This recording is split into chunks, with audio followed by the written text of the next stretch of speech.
A struggling waiter hands his last meal to a homeless man.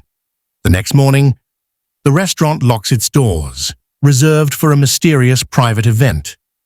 A cold breeze swept through the empty streets as Daniel, a tired young waiter, wiped down the last table of the night. The restaurant was nearly empty, except for a man sitting outside near the dumpster, shivering under a tattered blanket. Daniel had seen him before, a homeless man who often lingered nearby, his face weathered with hardship. Tonight, he looked worse than usual, his hands trembling from hunger. Daniel glanced toward the kitchen, where a plate of leftover steak and mashed potatoes sat untouched. His manager had already left, and no one would notice if the food disappeared. Taking a deep breath, Daniel grabbed the plate, stepped outside, and placed it in front of the man. "Here, eat." The man looked up, his eyes filled with disbelief. "Are you sure?" he asked, his voice barely above a whisper. Daniel nodded. "Yeah, no one should sleep hungry." The man hesitated for a moment, then started eating, tears forming in his eyes. "Thank you. I don't know how to repay you." Daniel smiled faintly. "Just stay warm, okay?" He turned to go back inside, but the man's voice stopped him. "You have no idea what you've just done." Daniel didn't think much of it at the time. It was just food, just a small act of kindness. But when he arrived at work the next day, something was off. The restaurant, usually buzzing with early preparations, was eerily silent. A black luxury car was parked outside, and a group of men in suits stood near the entrance. A sign on the door read, "Closed for a private event." Daniel's heart pounded. This wasn't normal. Who were these people? And why did it feel like everything was about to change? Daniel hesitated before stepping inside. The restaurant, which was always filled with the clatter of dishes and the hum of conversation, was dead silent. His co-workers stood near the counter, whispering among themselves. The manager, a man who rarely looked up from his clipboard, was nervously straightening his tie. At the center of the room sat a man, no longer in rags, no longer shivering. It was the same homeless man Daniel had fed last night. But now, he wore an expensive tailored suit, his hair neatly combed back.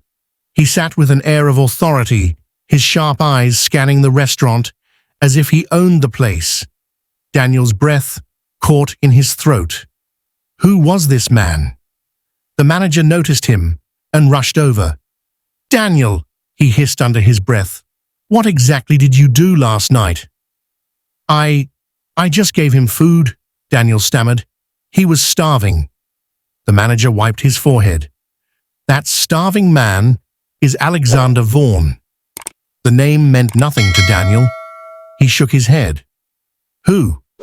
One of the suited men turned toward him. "Billionaire, tech mogul, owns half the city's businesses." Daniel's stomach dropped.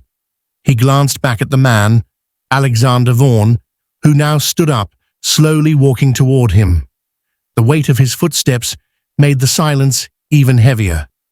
"You," Vaughn's voice was deep, controlled. "Do you always give food to strangers?" Daniel swallowed hard. I just didn't want you to go hungry." For a moment, Vaughn just stared at him. Then, unexpectedly, he smiled. "Good," he said, "because today, it's your turn to be served." Before Daniel could respond, the doors of the restaurant swung open again. More men in suits entered, carrying briefcases.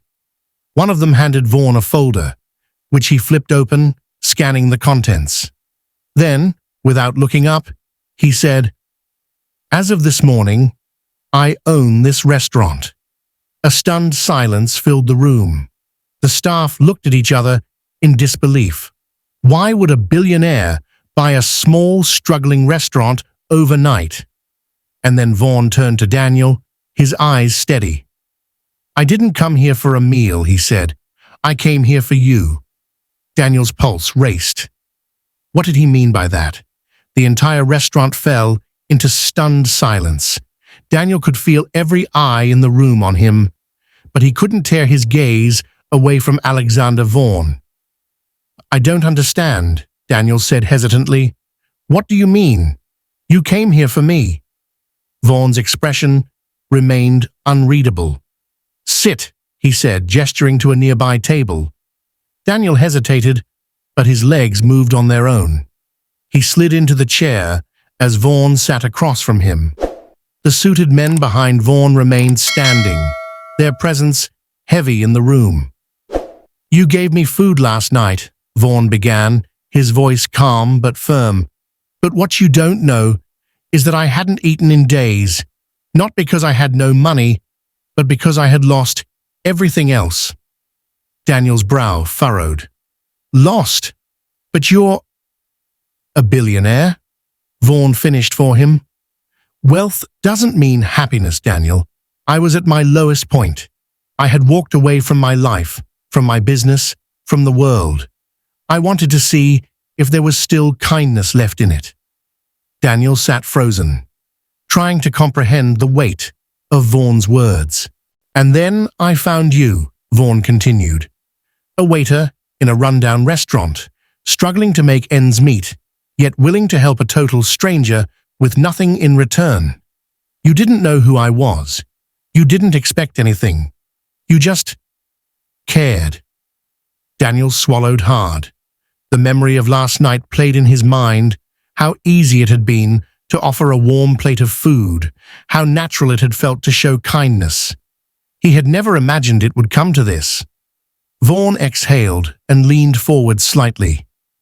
"That's why I bought this restaurant," he said. "Not for the business, not for the profits, but for you." Daniel's eyes widened. "For me?" Vaughn nodded. "I want to give you something that money can't buy, a chance. You've spent years serving others, working tirelessly. Now, it's time someone gives back to you." He reached into the folder and slid a document across the table. "This is a deed," Vaughn said. "As of today, you are the new owner of this restaurant."